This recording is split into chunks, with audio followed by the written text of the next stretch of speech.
Почитувани, добар ден, ги следите вестите на Канал 8. Општина Кочани наредните 6, односно 9 месеци ќе го реализира проектот за ангажирање лица за извршување општинско корисна работа. Лицата се од евиденцијата на Агенцијата за вработување и ќе извршуваат услуги со кои им помагаат на граѓани од социјално ранливите категории. Шеста година поред во Кочани се реализира проектот за извршување општинско корисна работа, во кој се вклучени невработени лица од евиденцијата на Агенцијата за вработување. Овој проект е резултат на соработката на локалната самоуправа со UNDP, Министерството за труд и социјална политика, а партнери во неговата реализација се Агенцијата за вработување, Центарот за социјална работа и невладината организација Благородна мисија. Во просториите на општината се одржа средба со ангажираните во проектот, при што им беа доделени договорите за ангажманот во рамки на проектите што годинава се под мотото добра волја и услуги. Овој проект е навистина многу важен и ние како локална самоуправа ќе продолжиме и понатаму да го поддржуваме овој проект, не само символично, туку и со финансиска, како што слушнавте дека ова година општина Кочани во еден од проектот е вклучена и со финансиски средства, односно покриваме 20% од обврските што произлегуваат од тој договор.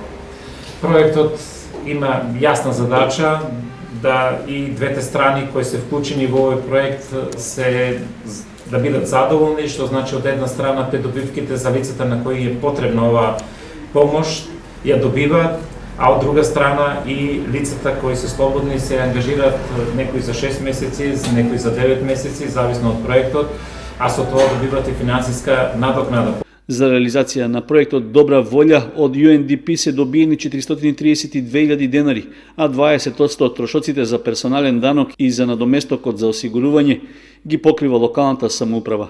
Ангажманот на давателите ќе биде на 6 месеци и ќе им овозможи да се стекнат со работни вештини што би им помогнале полесно да се вработат. Со договорот 5 лица ќе им помагаат на стари и изнемоштени, а 2 ќе бидат образовни асистенти на деца со пречки во развојот.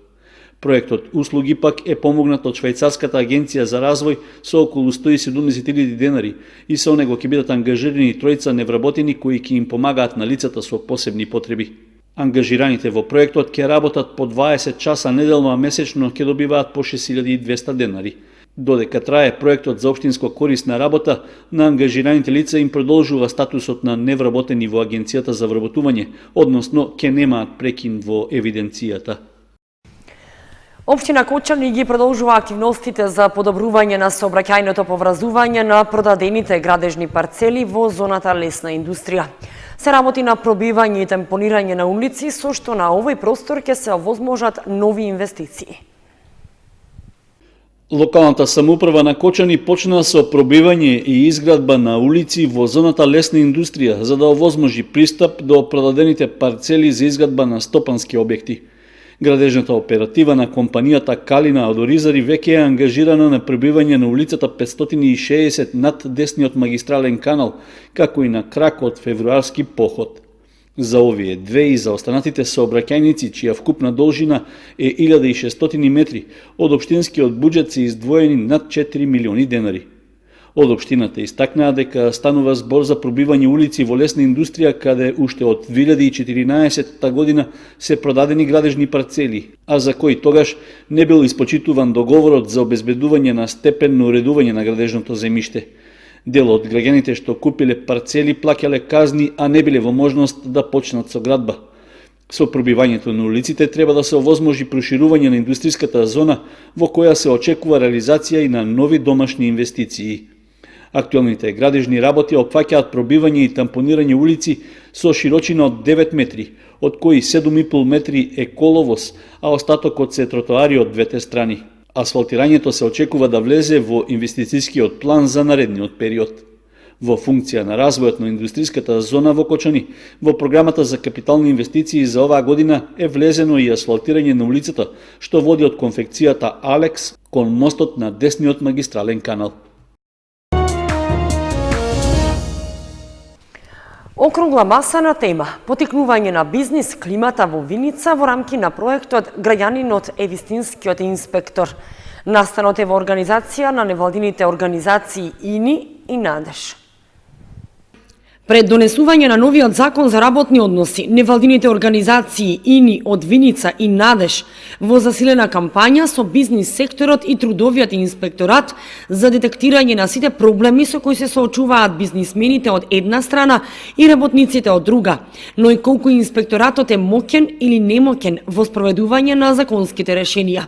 Овде сме во Виница за да ги воочиме предизвиците со кои се соочува бизнис секторот, но да видиме исто така и како постапува трудовиот инспекторат на терен, односно колку се заштитени работничките права. Од претходно спроведените работелници можевме да утврдиме дека не постојат секаде економски и социјални совети, бизнисмените не се доволно запознаени со мерките што ги дава Агенцијата за вработување, нема децентрализација во делот на Фондот за иновации, Министерство за економија и така натаму, нема прецизно дефинирани кои се рурални подрачја и субвенции за отварање на фирми во руралните подрачја.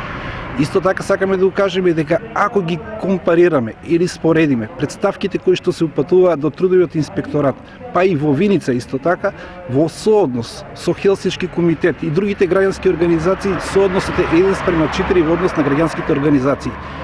Ова е факт дека мора да се подобри бизнис климатот од една страна, но од друга страна да се зголеми и довербата на работниците да реагираат кога постојат нарушување на нивните работнички права. Ако ги погледнеме бројките или ако погледнеме статистиката, ќе видиме дека само 16 представки континуирано се поднесуваат или решенија од страна на трудовиот инспекторат кон фирмите во последните 2-3 години годишно. Не постои едукација од страна на трудовиот инспекторат кон самите фирми, меѓутоа исто така во Виница, а и во другите општини досега не се издадени прекршителни пријави. Што значи тоа? Дека се уште постојат прекршување на работничките права од причина или доказ за тоа е дека постојат автобуси кои што носат сезонски работници од Виница, од Делчево, од Берово, од Македонска Каменица, наместо да го остваруваат своето право на работа, правото на здравје, правото на живот во местото кај што живеат, се принудени да го бараат својот леп на некое друго место. Граѓаните мора да се мобилизираат, порачува Биковски, да ги научат своите права, а и трудовиот инспекторат е должен да ги едуцира околу нивните права. Ние сме сигурни дека ако се мобилизираат граѓаните, ако ги научат своите права, меѓутоа и власта, институциите имаат поголем слух за потребите на бизнис секторот и пофер бизнис клима за сите, ќе направиме подобро за сите. Ќе направиме полиси бриф кој ќе го испратиме и до Министерство за економија и до Министерство за труд за да се направи подобар закон за работни односи, сите наши забелешки да бидат предвидени и истовремено граѓанинот е тој што ќе одлучува што е тоа што му треба, а бизнис секторот ќе има добра поволна бизнис клима, ќе може економски да се јакне и ќе биде достоинствен правен субјект кој одговара на потребите на граѓаните на локално ниво. Овој проект е финансиски подржан од Европската унија. Кочани ќе биде домаќин на трибината со граѓаните под слоганот "На прав пат", на која ќе учествуваат министерката за труд и социјала Царовска, министерот за информатичко општество Манчевски и граначалникот Илиев. Ова беше најавено на прес одржан во просториите на општинската организација на СДСМ Кочани. Трибината ќе се одржи на 9 октомври во 20 часот во Центарот за култура Бели Мугри. Почитувани сограѓани, Социјалдемократскиот сојуз на Македонија ги интензивира своите активности. Направивме промени во своите редови, со цел да бидеме поблиску до граѓаните. Ние како партија сме сервис на граѓаните и како такви ќе бидеме дел од ова општество секојдневно, не само за време на избори. Ова е начин кој ќе обезбеди подобра иднина, подобар стандард и праведно општество. Нашите проекти се ориентирани кон граѓаните и за граѓаните, зацртани на пат со иднина. Овој пат е пат кој води кон ЕУ и НАТО. СДСМ започна караван на отворени јавни трибини со граѓаните пред слоганот "На прав пат" во цела држава. Овој караван ќе не посети и нас.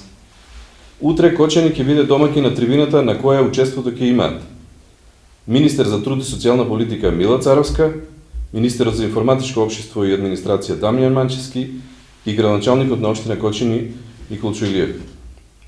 Ајде сите заедно да чекориме на сигурниот, правиот пат, за да постигнеме уште повеќе за нашата земја. Почитувани граѓани, ни представува особена чест да ја поканиме на трибината утре, среда, на 9 октомври, во Националниот центар за култура Бели Мугри, во Кочани, со почеток во 20 часот. Продолжуваме на прав пат. Благодарам.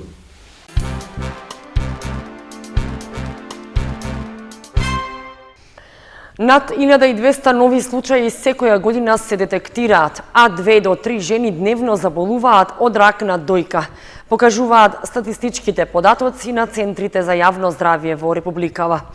Слична е состојбата и во источниот дел од државата, затоа треба повеќе да се работи на превенцијата, велат лекарите. Над 1200 нови случаи секоја година се детектираат, а 2 до 3 жени дневно заболуваат од рак на дојка, покажуваат статистичките податоци на центрите за јавно здравје во државата.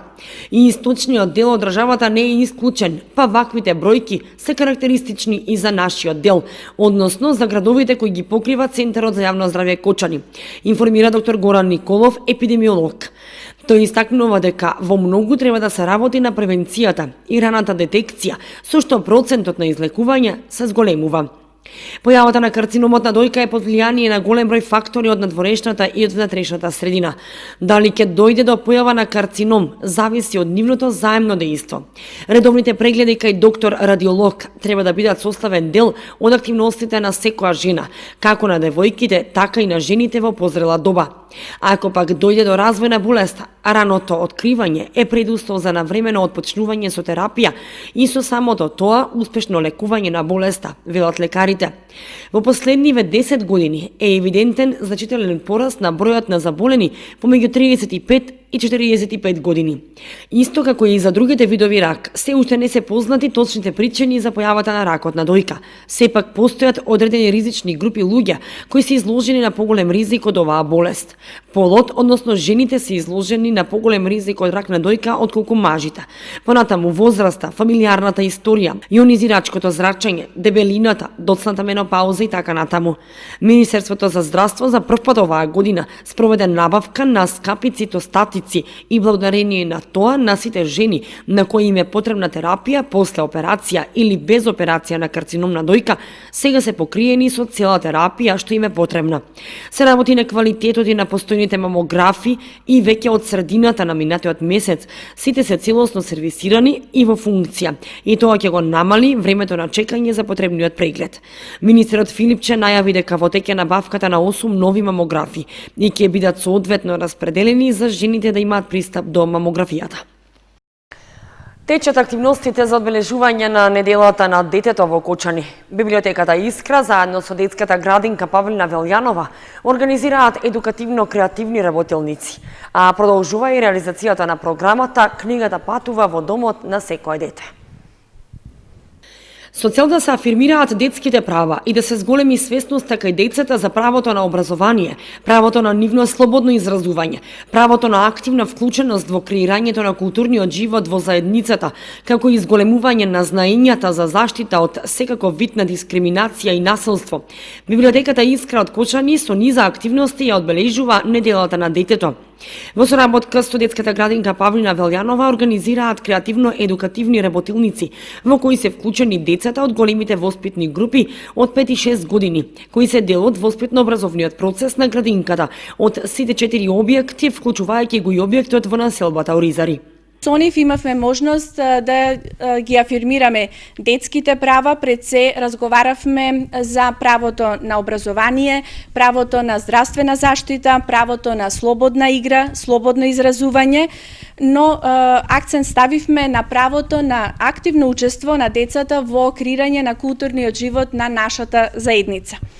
Оваа година програмата е збогатена со содржини, проекција на едукативни филмови кои што беа одобрени и поддржани од страна на УНИЦЕФ Македонија, кои што побудија голем интерес кај нашите посетители и развија богата дискусија и љубопитни прашања од нивна страна. Овие програми библиотеката ги реализира со цел да го следи современото библиотечно работење, кое што е во насока и со тенденции библиотеката да представува социјален инкубатор во заедницата и центар на знаењето, пред се отворена кон сите групи на корисници, тргнувајќи секако од нашите најмлади сограѓани. Утре среда е закажана последната работилница, која што ќе биде одржана во населба Оризари заедно со децата од објектот во таа населба.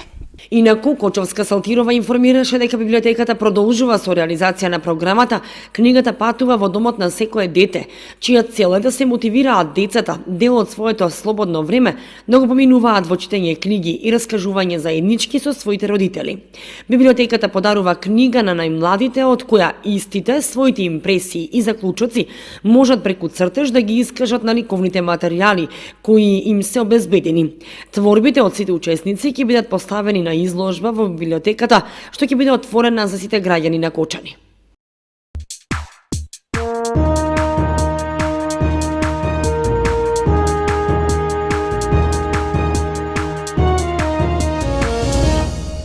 Следува информацијата од спортот. Ракометната екипа на Младинец од Кочани оствари нова победа во првенството на Пионерската ракометна лига. Младите ракометари во третото коло беа поуспешни од своите врсници од Струмица, со што заслужено се искачија на врвот на табелата. Нова победа забележаа ракометарите на Кочанскиот клуб Младинец во настапите во Пионерската ракометна лига што ја организира Ракометната федерација на Македонија. Во третото коло од првенството на домашен терен тие се сретнаа со тимот на Астраион од Струмица и го совладаа со висока гол разлика од 26:15.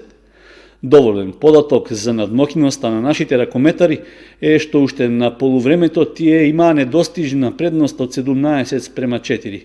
Со добра одбрана и брзи напади во текот на целиот надпревар, ракометарите од Кочани не му оставија на својот противник да направи никаков пресврат, така што во првиот дел беше остварено сигурно водство од 13 гола разлика. Во второто полувреме, младите ракометари од Кочани продолжија со истата игра и тактика, при што тренерот Филипов им овозможи на сите да добијат шанса да настапат на надпреварот. Со тоа дури 9 мина се запишаа во листата на стрелци, а заслужуваат пофалба и од браните на домашниот голман кој дури 17 пати ги спречи ударите кон својата мрежа, при што и еден седмерец. По трите одиграни кола, Младинец е на врвот на табелата со максимален број освоени бодови. Следното коло екипата ќе гостува во Кавадарци.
Почитувани, тоа беше се што ја подготвивме за ова издание на вестите на Канал 8. Останете и понатаму со нашата програма. Довидување.